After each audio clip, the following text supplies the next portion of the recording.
All right, well, I heard about 50, 3-4 years ago.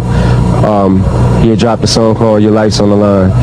And there was a couple of other things that he had going on in the streets at the time. And, I just had been hearing about him, but I was working on the Marshall Mathers LP. So, when you're in album mode, you got to concentrate on your own stuff, but, you keep your ear to the street or whatever.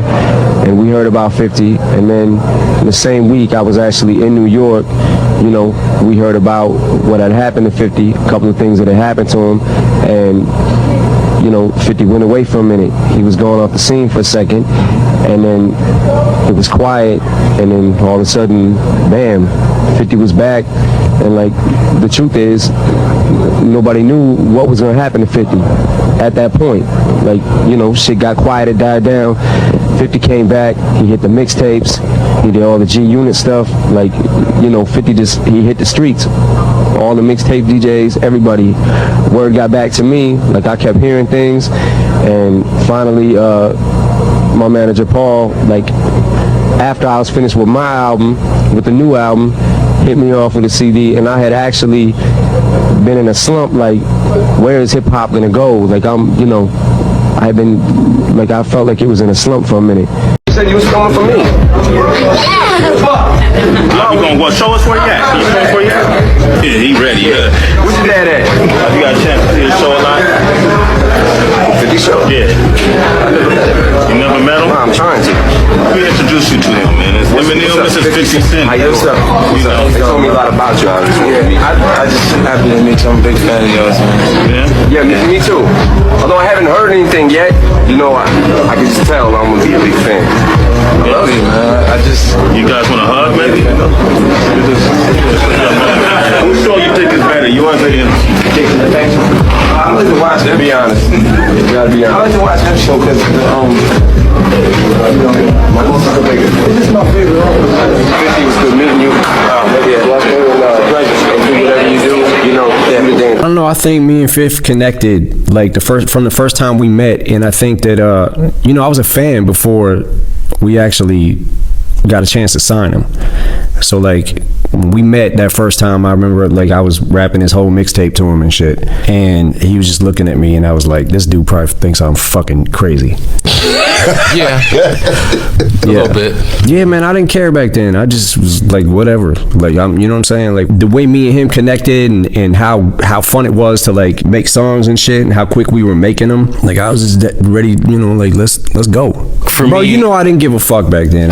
He didn't give a fuck, but I certainly had, other ways of thinking about it. And the way I saw it was 50 was so talented, and it was such an undeniable thing to me that he was going to be a massive artist that, you sort of take the little bit of the bad with the good, right? I knew that the talent would win out, and that he was going to be huge. So that's why I just decided, hey man, let's buckle down and ride. Pause.